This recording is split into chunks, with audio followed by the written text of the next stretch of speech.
Hello students, welcome back to immortal education academy.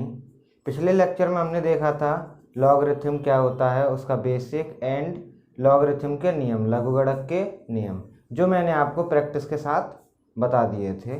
अगर आपने वो वीडियो नहीं देखी है तो आप आई बटन पर क्लिक करके भी वो वीडियो देख सकते हैं।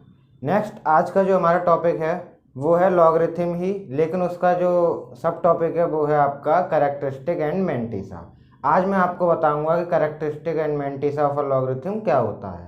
ठीक है, तो चलिए स्टार्ट करते हैं अपनी वीडियो को। देखिए, कैरेक्टरिस्टिक एंड मैंटिसा। अब इसको समझने से पहले हमें समझना होगा कि कोई भी मान होता है, मान लीजिए x, कोई भी वैल्यू होती है, कोई भी नंबर होता है x, मान लिया वो नंबर, तो उसके दो पार्ट होते हैं। कौन कौन से?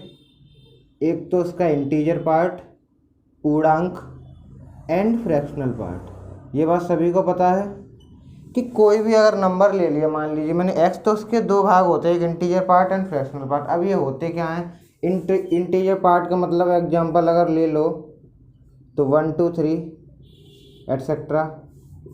ठीक, अगर मैं फ्रैक्शनल पार्ट बोलूँ तो जो पॉइंट के बाद संख्या आती है, मान लो 3.2 0.59, इस तरीके से जो आती है संख्या, उसको क्या बोलते हैं? फ्रैक्शनल पार्ट, यानी दशमलव भाग। तो अगर किसी नंबर को ले रहे हैं तो मान लीजिए मेरे पास कोई नंबर है 5.23। ठीक, अगर मैं इसका इसका मैं अगर इंटीजर पार्ट निकालूं तो क्या हो जाएगा? 5, एंड फ्रैक्शनल पार्ट क्या हो जाएगा? पहले इंटीजर पार्ट देख लेते हैं। फ्रैक्शनल पार्ट इसका 0.23। अगर मैं बोलूँ 1.23 तो क्या हो जाएगा? Integer part 1। अगर बोलूँ 0.23 तो क्या हो जाएगा? 0। क्लियर? इस तरीके से हमारा इंटीजर पार्ट पता चल गया। अगर मैं इसी फ्रैक्शनल पार्ट की बात करूँ तो फ्रैक्शनल पार्ट हमारा कितना है? 0.23। इसमें कितना है?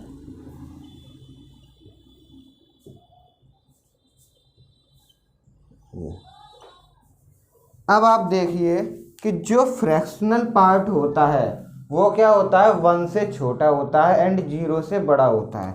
क्या होता है? कभी भी देखना, कोई भी ले लो, मान लो 4 से 5 के बीच में लेंगे फ्रैक्शनल पार्ट आएगा, तो मान लो 4 पॉइंट समथिंग कुछ आएगा, 0 1 0 0 0 0 0 1, कुछ भी हो सकता है, कितना भी छोटा होगा फिर भी। और 5 से छोटा ही होगा अगर, क्योंकि 5 पे पहुंच जाएगा तो इंटीजर ही चेंज हो जाएगा। क्या हो जाएगा? इंटीजर ही चेंज हो जाएगा, तो 5 से छोटा होगा। या आपका 0 भी हो सकता है। मान लीजिए अगर 4 ले लिया तो 4 में क्या हो सकता है? 4.00 ले लिया तो 4 पे क्या? इंटीजर पार्ट तो 4 हो गया, फ्रैक्शनल पार्ट क्या हो गया? 0। तो यहाँ से हमारा कंक्लूजन क्या पता चला कि जो फ्रैक्शनल पार्ट होता है वो क्या होता है? Non negative. क्या होता है? Non negative. नॉन नेगेटिव मतलब कि जो आपका फ्रैक्शनल पार्ट है वो आपका कभी भी नेगेटिव नहीं होगा, पॉजिटिव होगा और 0 हो सकता है। या इसको लिखें तो इस तरीके से लिख सकते हैं कि जो फ्रैक्शनल पार्ट आपका होता है वो आपका 1 और 0 के बीच में होता है। 0 के इक्वल हो सकता है लेकिन 1 नहीं होगा फ्रैक्शनल पार्ट। ठीक है ना? 1 से हमेशा छोटा ही रहेगा। एंड इंटीजर तो नेगेटिव हो सकता है। ठीक है ना? इंटीजर तो कुछ भी ले सकते हो, -1 ले सकते हो, -2 -3। क्लियर? तो इंटीजर आपका कुछ भी हो सकता है, रियल नंबर, लेकिन जो फ्रैक्शनल पार्ट होगा वो क्या होगा? Non negative. अब इसको बताने का पर्पस क्या है वो भी देख लीजिए। मान लीजिए अभी तो आपको इस तरीके से दे दिया जाए, तो आपने इसमें फ्रैक्शनल पार्ट और इंटीजर पार्ट बता दिया। अब मैं आपसे बोल रहा हूँ -2.05। मैंने क्या बोल दिया? -2.05। अब इसका आप फ्रैक्शनल पार्ट बताइए एंड इंटीजर पार्ट बताइए। तो आपने यहाँ पे इसको कैसे लिखोगे? -2 -0.5। ठीक है ना? ऐसे ही तो लिखोगे, -2 -0.5। अब इसमें देखिए, इसमें मैंने आपको बताया इंटीजर तो हो जाएगा नेगेटिव, लेकिन फ्रैक्शनल पार्ट यहाँ पे कैसा आ रहा है? नेगेटिव, जो कि हमारा नहीं हो सकता। ठीक है ना? हमारा फ्रैक्शनल पार्ट नेगेटिव नहीं हो सकता। अब क्या करेंगे, इसको इस तरीके से हटाने के लिए भाई हमें तो फ्रैक्शनल पार्ट हमें पॉजिटिव चाहिए, तो क्या करोगे कि एक जोड़ दो, मैंने एक जोड़ दिया और एक घटा दिया, यहाँ तक कोई दिक्कत। मैंने इसमें क्या किया, एक को ऐड कर दिया, एक को माइनस कर दिया। अब मैं इन दोनों को एक साथ सॉल्व कर रहा हूँ और इन दोनों को एक साथ, माइनस के 2 -1 कितना हो जाएगा, -3। ठीक, 0.5 + 1, 1 में से 0.5 जाएंगे, कितने बचेंगे, प्लस पॉइंट,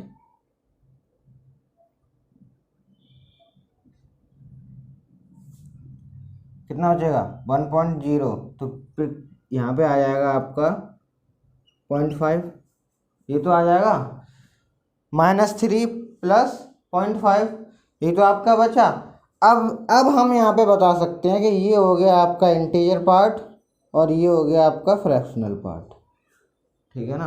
तो क्या होगा इसका इंटीजर पार्ट, इसका इंटीजर पार्ट होगा आपका -3 प्लस इसका फ्रैक्शनल पार्ट होगा 0.5। एक और एग्जांपल देख लीजिए, मान लीजिए कोई भी आ जाता है -4.025, -4.025, फिर वही करेंगे क्या, -4 -0.25, क्लियर। अब मैं देखूं तो फिर से मेरा ये नेगेटिव हो गया, अब मुझे इसे पॉजिटिव बनाना है, तो वही एक जोड़ दो एक घटा दो। तो कहने का मतलब क्या करते हैं कि जो इंटीजर पार्ट होता है उसको तो एक बढ़ा के लिख देते हैं, क्या करते हैं, एक बढ़ा के लिख देते हैं, और जो आपका फ्रैक्शनल पार्ट होता है उसको क्या करेंगे, एक में से घटा देंगे, क्या करेंगे, एक में से घटा देंगे। तो घटाओ 5, इसको एक में से घटाओ, क्या हो जाएगा 5, यहाँ पे कितना बचा 7 और यहाँ 9, ठीक है। तो आपका ये आ गया 0.975, क्लियर। तो इसका फ्रैक्शनल पार्ट क्या हो जाएगा 0.975 और इसका इंटीजर पार्ट कितना हो जाएगा -5, क्लियर हुआ ये चीज़। अगर हम इसको डायरेक्ट करें, मान लो आ गया 0.23, सॉरी मेरा आ गया 2.35, इस तरीके से आ गया, ठीक। तो मैं क्या करूँगा, मुझसे पूछा इसका इंटीजर पार्ट होता है, क्या होगा इंटीजर पार्ट, -3। मैंने ये तो बताया कि जो भी इंटीजर पार्ट होता है उसको एक बढ़ा के लिख दो, नेगेटिव ही रहेगा लेकिन एक बढ़ा के लिख दो, ठीक है। 2 का कर दिया 3 माइनस का, ठीक है ना। अब इसको क्या करना है, एक में से घटाना, तो कितना हो जाएगा फ्रैक्शनल पार्ट 0.65, क्लियर। इस तरीके से फ्रैक्शनल पार्ट और ये निकालते हैं। अब अगर इसको लिखने का एक और तरीका होता है कि जो नेगेटिव नंबर होता है उसको हम बार से और शो कर देते हैं, किससे, x bar equals to -x, ठीक है, यहाँ पे।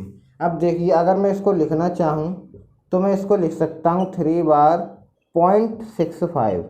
मेरा कहने का मतलब यहाँ पे यही होगा कि जो 3 है वो तो माइनस का है, लेकिन जो 0.5 है 0.65 सॉरी, वो आपका कैसा है, पॉजिटिव है, क्लियर।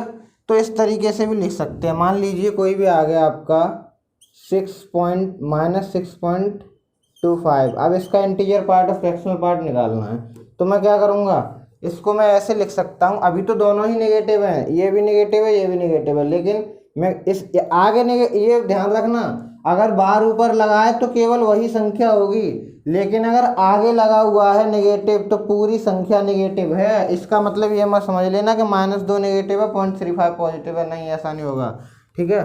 तो यहाँ पे देखिए मैं इसको क्या करूँगा, -7 प्लस इसको लिख दूंगा 0.75, तो इसको इस तरीके से लिख सकता हूँ मैं 7 बार 0.75। अब ये हो जाएगा आपका इसके इक्वल, आया समझ में। अब आते हैं करेक्टर एंड मैंटिसा, ठीक है, ये समझ में आ गया होगा तो आपको करेक्टरिस्टिक एंड मैंटिसा निकालने में कोई प्रॉब्लम नहीं होगी, ठीक है।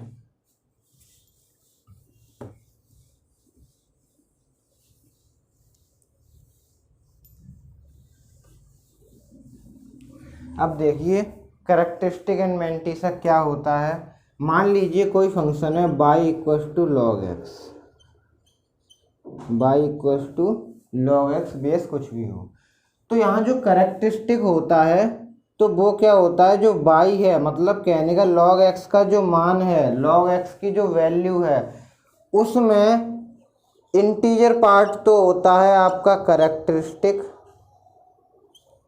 क्या हो जाता है, सी से डिनोट कर दो करेक्टरिस्टिक, एंड आपका जो फ्रैक्शनल पार्ट होता है वो हो जाता है आपका मैंटीसा।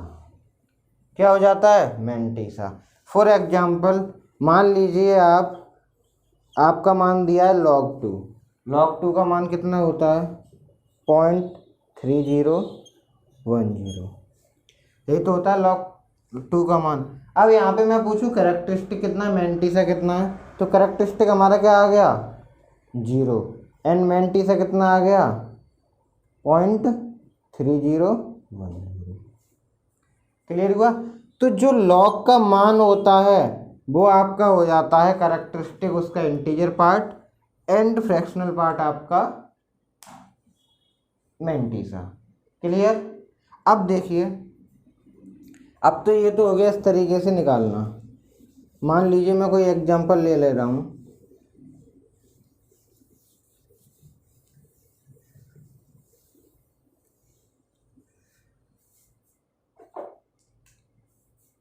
उस एग्जांपल लेने से पहले मैं आपको बता दूं लॉगरिथम में आपको 3 मान याद करने हैं।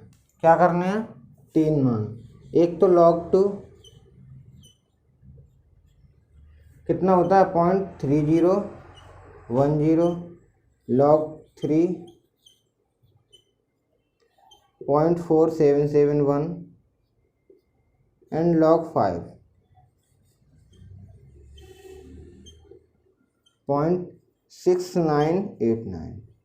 क्लियर।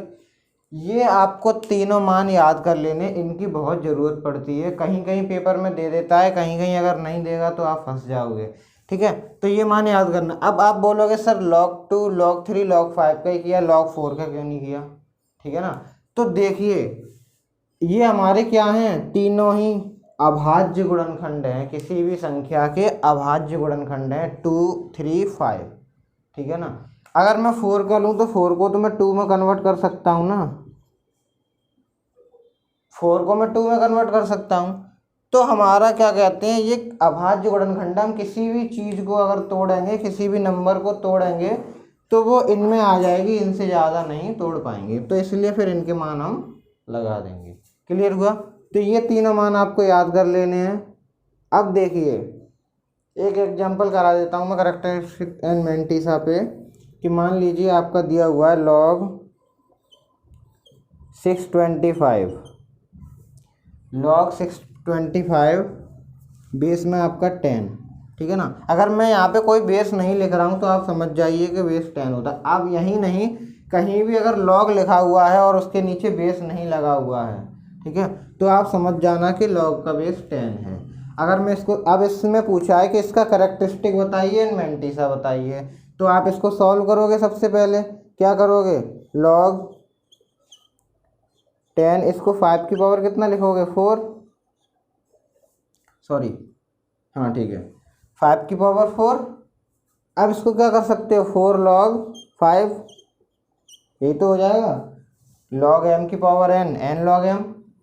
अब देखिए 4 इंटू log 5 का मान मैंने अभी अभी लिखाया कितना है 0.6989, कर दीजिए इसको, कितना हो जाएगा 4 निम 36, 4 उठ 32 और 6 32 और 3 35, 4 निम 36 और 3 39 और 4 छिंग 24, 4 छिंग 24 और 3 27। ठीक है ना। आ गया आपका 1 2 3 4, कितना आ गया 7956, ये तो आ गया 2.7956। ठीक है। अब देखिए ये आपका निकल के आ गया। अब इसमें अगर मैं बोलूँ करेक्टरिस्टिक तो कितना आ जाएगा 2, मैं बोलूँ मैंटीसा तो कितना आ जाएगा 0.7956। ठीक है, एक और एग्जांपल लेते हैं। मान लीजिए मैंने ले लिया log 32। क्या ले लिया? 32।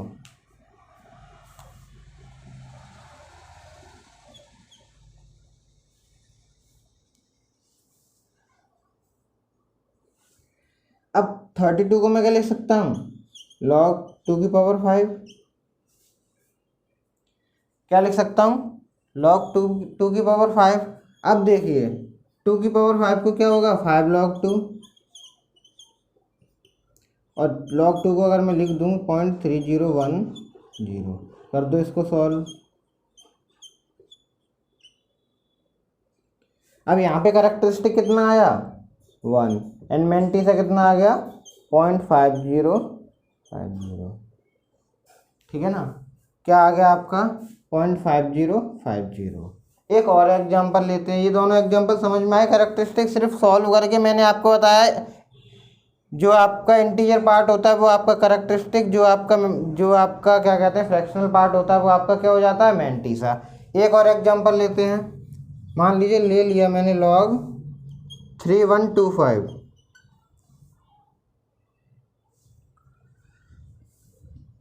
अब इसको अगर मैं सॉल्व करूं तो क्या हो जाएगा मेरा? log 5 की पावर 5।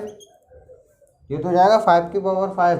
लगा दो मान 5 log 5, और log 5 का मान आपको बताइए 5.6989। कर दीजिए अब इसको। 5 निम 45, 4 बचे 5 40 4 44, 4 बचे 5 निम 45 4 49, 4 5 31 और 4 34, 1 2 3 4 आ गया। अब यहाँ पे कैरेक्टरिस्टिक कितना आ गया? 3। और मेंटी से कितना आ गया आपका? 0.4945। क्लियर? तो इस तरीके से आपकी कैरेक्टरिस्टिक एंड मेंटीसा निकलते हैं। अब मेरा इनको बताने का पर्पस समझिए। देखिए जब मैंने 32 का निकाला तो कैरेक्टरिस्टिक कितना आ गया? 1। एक और एग्जांपल ले लेते हैं। मान लीजिए सिंपल ले लूँगा मैं log 3। log 3 का मान कितना होता है? 0.4771। यही तो होता है, लिखा हुआ है। अब इसमें कैरेक्टरिस्टिक कितना आ गया? 0। मेंटी से कितना आ गया? 0.4771। क्लियर? आया समझ में? अब देखिए अगर मेरी यहाँ पे संख्या डिजिट 1 है, सिर्फ केवल 3 ही तो, डिजिट कितनी है यहाँ पे? संख्याएं कितनी है? नंबर्स कितने हैं? 1। तो कितना आ रहा है कैरेक्टरिस्टिक? 0।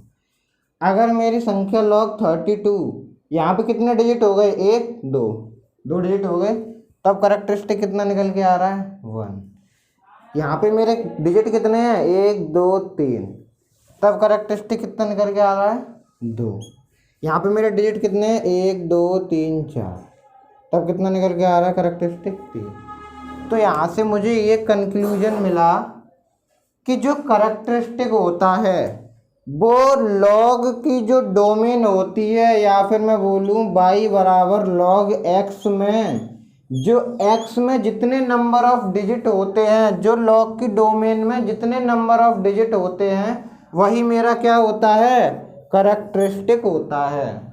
उससे एक कम, ठीक है, उससे एक कम मेरा कैरेक्टरिस्टिक होता है। जैसे अगर 1 डिजिट थी तो 0, 2 डिजिट थी तो 1, और 3 डिजिट थी तो क्या हो गया? 2, 4 डिजिट थी तो 3। कहने का मतलब अगर मेरे कैरेक्टरिस्टिक यहाँ पे मेरे x में अगर मेरे 6 डिजिट हैं, 6 डिजिट हैं, मान लीजिए कोई भी 6 डिजिट ले लीजिए, 1 2 3 4 5 6, कुछ भी ले लिया हमने, कितने डिजिट हो गए? 6 डिजिट। तो इसका जो कैरेक्टरिस्टिक निकल के आएगा वो कितना निकल के आएगा? 5। कितना निकल के आएगा? 5। कहने का मतलब मेरा जो यहाँ पे मान होता है वो क्या हो जाता है? 1 कम हो जाता है। 1 कम हो जाता है, वही आपका क्या होता है? कैरेक्टरिस्टिक होता है। ठीक है? कब के लिए? जब इस तरीके से x के मान दिए हों। पहला क्लियर? अब दूसरा आते हैं। तो मैं यहाँ से लिख सकता हूँ, देखिए ये कैरेक्टरिस्टिक निकालने के लिए मेंटीसा नहीं, ठीक है, मैं कैरेक्टरिस्टिक का यहाँ से पता आपको चल जाएगा। ठीक, अब एक और देख लीजिए। मान लीजिए मैं दे रहा हूँ कोई भी log 0.02, पहला मैंने दिया log 0.02, इसको निकालिए तो क्या हो जाएगा, इसको मैं इस तरीके से लिख सकता हूँ log 2 इंटू 10⁻⁻²। कोई प्रॉब्लम यहाँ तक? अब देखिए log 2 का मान log 2 प्लस इसको कितना लिख दूंगा log 10⁻⁻², पावर आगे आ जाती है तो क्या हो जाएगा -2। अब log 2 का मान 0.3010 और इसका मान कितना हो जाएगा -2।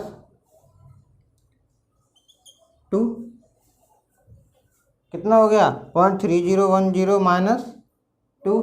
अब देखिए यहाँ पे मैं अब इसको सॉल्व नहीं कर रहा हूँ, इसमें से इसको घटाऊंगा नहीं, क्यों, मुझे कैरेक्टरिस्टिक मैंटीसा चाहिए। अब मेरा मैंटीसा पॉजिटिव होगा फ्रैक्शनल पार्ट। अब यहाँ पे मुझे मिल गया क्या, अगर मैं इसको लिखूँ तो इस तरीके से लिख सकता हूँ 2 पे बार 0.3010, कोई प्रॉब्लम तो नहीं है, ठीक है ना। तो यहाँ से मेरा कैरेक्टरिस्टिक कितना मिल गया मुझे -2। कैरेक्टरिस्टिक नेगेटिव हो सकता है, मैंने बताया था, क्योंकि इंटीजर नेगेटिव हो सकता है। मैंटीसा क्या आ गया 0.3010। क्लियर, कैरेक्टरिस्टिक कितना आ गया -2, ये आ गया। अब मैं दूसरा एग्जांपल लेता हूँ log 0.002। अब इसको करूँगा तो कितना आ जाएगा log 2 इंटू 10⁻⁻3। कहने का मतलब मेरा कितना आएगा 0.3010 एंड इधर कितना आएगा -3। जैसे यहाँ पे 10⁻⁻2 से -2 आ गया तो यहाँ पे कितना आ जाएगा -3। अब देखिए यहाँ पे मैं क्या लिख सकता हूँ, इसको इस तरीके से लिख सकता हूँ, कैरेक्टरिस्टिक कितना हो गया मेरा -3 और मैंटीसा मेरा 3010। क्लियर, आ गया समझ में। अब देखिए एक और ले लेते हैं, मान लीजिए मैं ले रहा हूँ log 0.00002, मैंने ये ले लिया। अब यहाँ पे देखिए कितना हो जाएगा, ये log 2 into 10 to the power कितनी होगी 1 2 3 4 5, 10 टू दी पावर -5, कितना आ गया ये 0.3010 -5 बार 0.3010। तो कैरेक्टरिस्टिक आ गया मेरा -5 और मैंटीसा 0.3010। क्लियर। अब यहाँ से कंक्लूजन देखिए क्या निकला कि जब x यानी log का जो डोमेन 1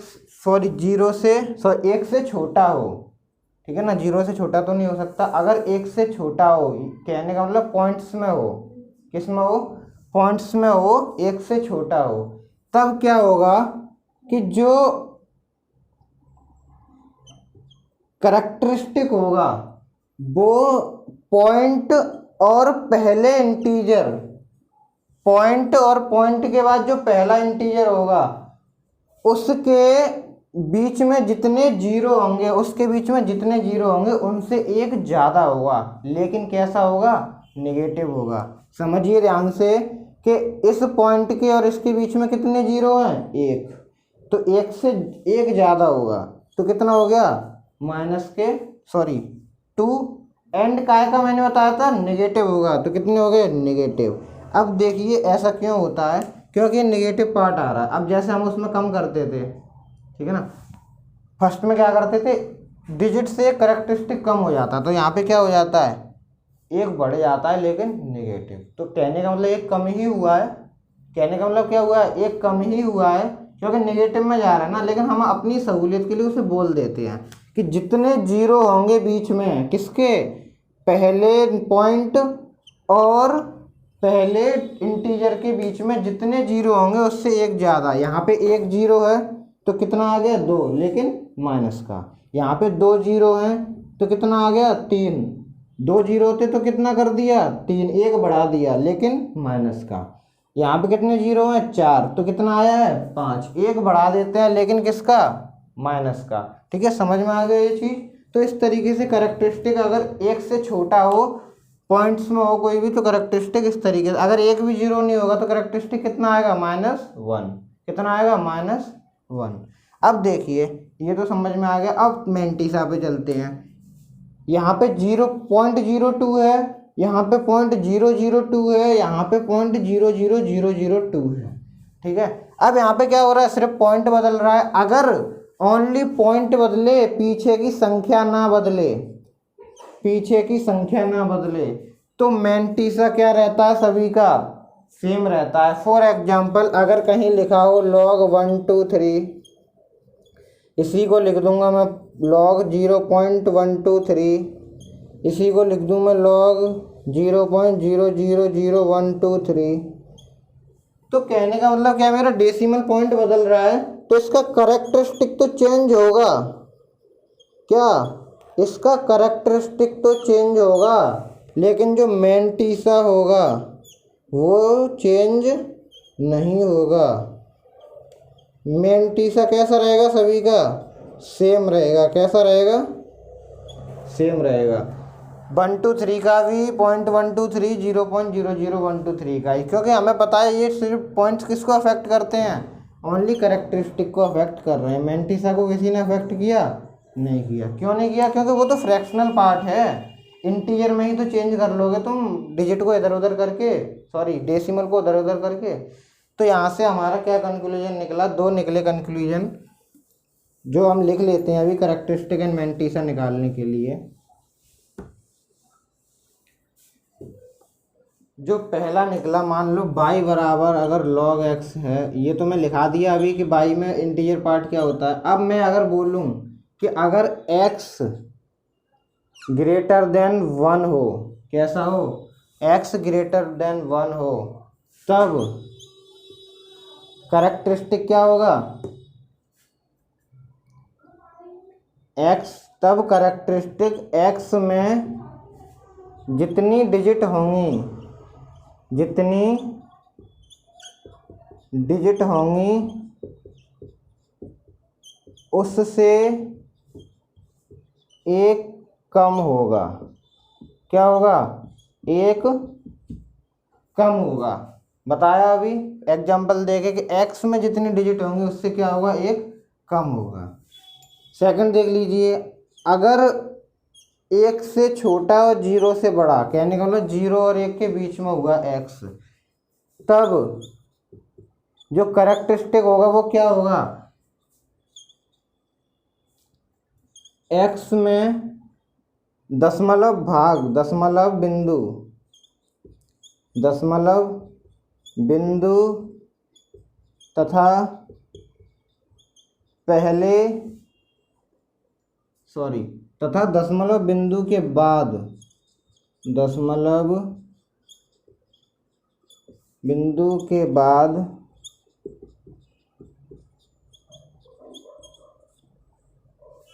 पहले इंटीजर या पूर्णांक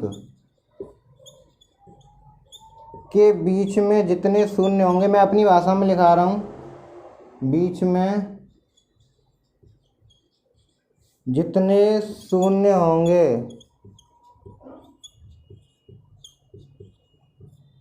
उनसे एक अधिक होगा। क्या होगा, एक अधिक होगा,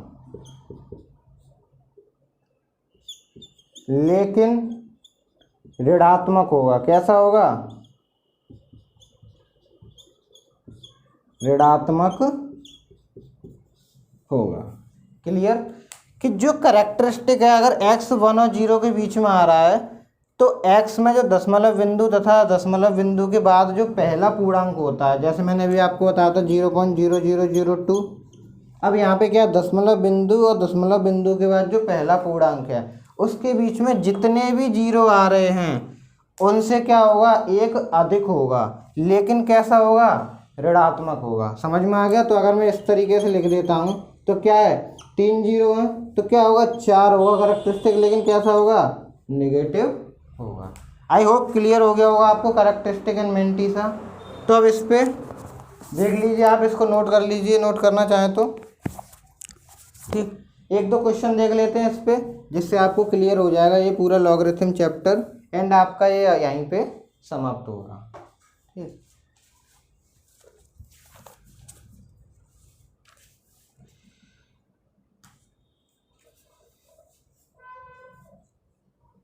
जैसे आपका दिया हुआ है क्वेश्चन है आपका एक कि log 2 इक्वल आपका 0.3010 दे दिया उन्होंने पहले ही।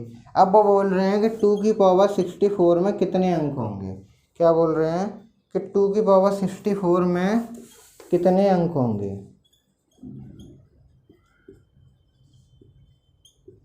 अब ऐसे तो तुम्हें 2 की पावर 64 करते रहो, कब तक करोगे, 2 गुणा 2 गुणा 2 64 बार करते रहो, ठीक है ना। कैलकुलेटर तो यूज करोगे नहीं वहाँ पे, कि एयरफोर्स का ऑनलाइन एग्जाम होता है तो कैलकुलेटर चला लोगे पीसी में निकाल के, कैसे भी नहीं चला पाओगे, कैमरे लगे होते हैं, ठीक है। तो अब इसमें देखिए 2 की पावर 64 है, हम क्या कर रहे हैं, इसको बाई मान रहे हैं, वो सॉरी, इसको हम क्या कर रहे हैं, लॉग ले रहे हैं, इसका क्या कर ले रहे हैं, लॉग ले रहे हैं, ठीक है। लॉग ले लिया तो 2 की पावर 64। अब मैंने आपको जो पहला लिखाया है वो क्या लिखाया है कि जितनी डिजिट होंगी उससे एक कम होता है करेक्टरिस्टिक। क्या होता है, जितनी। अब 2 की पावर 64 में हमें नहीं मालूम कितनी डिजिट है, हमें ये निकालना है। तो अगर हम इसका उल्टा करते हैं कि हम अगर करेक्टरिस्टिक निकालना है और उसमें एक जोड़ देंगे तो क्या आ जाएगा, मेरी डिजिट आ जाएंगी। भाई जब डिजिट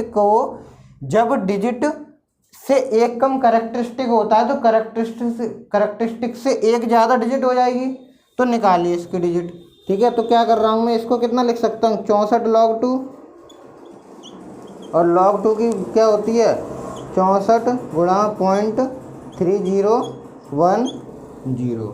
करिए इसको सॉल्व, ठीक है। 64 का इसमें गुणा कीजिए तो कितना आएगा, पहले 0 आ गया, यहाँ पे कितना आ गया 64, और 64 का 3 में 3 चौक 12 के 2 हासिल 1, 3 18 और 1 19, ठीक है। और 4 बार ये आ गया। तो अब यहाँ से करेक्टरिस्टिक कितना मिल गया हमें, 19। अब करेक्टरिस्टिक 19 है तो अभी ये डोमेन ही तो है x। जब हमने लॉग लिया, लॉग का पूरे की वैल्यू निकाल ली हमने, तब इसका बाई का मान आया ये। तो यहाँ से हमें करेक्टरिस्टिक मिल गया 19। इंटीजर पार्ट जो होता है वो करेक्टरिस्टिक हो जाता है, ठीक है ना। अब हमें चाहिए कि इसमें कितनी डिजिट होंगी, क्या होंगी, इसमें कितने डिजिट होंगे। तो कितने डिजिट होंगे 2 की पावर 64 में, 19 है, एक ज़्यादा हो जाएगी डिजिट। जब डिजिट यहाँ पे जितनी होती है उससे एक कम ही तो होता है करेक्टरिस्टिक। तो अगर 19 करेक्टरिस्टिक है तो डिजिट कितनी हो जाएंगी 2 की पावर 64 में, 20। कितनी डिजिट हो जाएंगी, 20। क्लियर हुआ। इस तरीके से क्वेश्चन किए जाते हैं, ठीक है। एक और क्वेश्चन देख लेते हैं।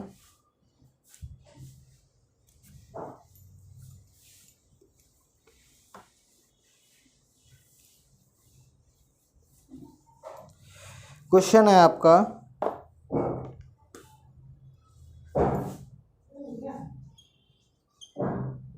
लॉग वही दिया है, log 2 बराबर 0.3010। तब आपको पूछा है 2 की पावर- में दशमलव बिंदु एवं प्रथम सिग्निफिकेंट डिजिट के बीच में कितने शून्य होंगे, ठीक है। तो बताया वही। अब अगर नेगेटिव आ गया तो आपको पता है नेगेटिव में क्या होता है कि जितने शून्य होते हैं उससे एक ज़्यादा होती है डिजिट नेगेटिव। अब निकालते हैं सबसे पहले करेक्टरिस्टिक निकालेंगे। इसको क्या करेंगे, लॉग में ले रहे हैं हम, क्या कर ले रहे हैं, लॉग में ले रहे हैं, ठीक है। तो कितना हो जाएगा, -100 log 2, यहाँ से कितना आ जाएगा, -100 इंटू 0.3010। कहने का मतलब आपका आ गया 30.10 माइनस में, ठीक है। कितना आ गया मेरा 30.10 माइनस। अब मैं यहाँ पे अभी करेक्टरिस्टिक निकाल लूँगा, कितना है -30, नहीं है -30। क्यों नहीं है, क्योंकि अभी मेरा ये भी तो पार्ट रखा हुआ है। अब इसमें इंटीजर पार्ट तो पहले इसको अगर करेंगे -30 माइनस 0.10, यही तो करेंगे। तो करेक्टरिस्टिक में निकाल लूँगा अगर इसका, तो कितना आ गया 31 पॉइंट, कितना आएगा यहाँ पे, प्लस लिख दूँ इसको 0.9, यही तो लिखूँगा। तो मेरा जो आ गया 31.9। अब मुझे करेक्टरिस्टिक मिलेगा, कितना आ गया 31, माइनस का 31 करेक्टरिस्टिक है। तो मैंने आपको बताया जितने जीरो होते हैं करेक्टरिस्टिक उससे क्या होता है, एक ज़्यादा होता है। तो करेक्टरिस्टिक एक ज़्यादा है तो जीरो कितने हो जाएंगे इसमें, 30। कितने शून्य हो जाएंगे, 30 शून्य हो जाएंगे, यही तो हो जाएंगे ना बीच में। फिर सिग्निफिकेंट नंबर कहने का मतलब जो पहला इंटीजर होगा पॉइंट के बाद और आपका पॉइंट होगा उसके बीच में कितने जीरो होंगे। तो 31 मेरा निकल के आया। यहाँ पे कंफ्यूज मत होना, कुछ लोग क्या करेंगे, यहीं ये आ गया करेक्टरिस्टिक 30 तो जीरो हो गए 29, नहीं गलत हो जाएगा। ठीक है ना, गलत हो जाए। क्यों? क्योंकि अभी हमारे पास सिर्फ मान निकल के आ गया 30.10, इसीलिए मैंने आपको fractional part and integer part पहले लिखाए थे। क्यों लिखाए थे? बस इसी वजह से समझाए थे कि अब यहाँ पे इसको पहले हमें फ्रैक्शनल और इंटीजर पार्ट अलग करने होंगे। अलग करने पर हमारे इंटीजर पार्ट क्या आ गया? -31, वही होता है आपका करेक्टरिस्टिक। अब करेक्टरिस्टिक -31 आ गया। आपको पता है कि जितने जीरो होते हैं उनसे एक ज़्यादा करेक्टरिस्टिक होता है, तो इतने हो गए, ठीक है ना। अब इतने हो गए, एक ज़्यादा होता है तो शून्य कितने हो जाएंगे? 30, एक कमी तो हो जाएंगे शून्य, तो 30। इस तरीके से आपके करेक्टरिस्टिक एंड मैंटिसा होता है। क्लियर? तो आज का टॉपिक हम यहीं क्लियर करते हैं, समाप्त करते हैं। आपको लघु गणक पूरा कंप्लीट करा दिया मैंने।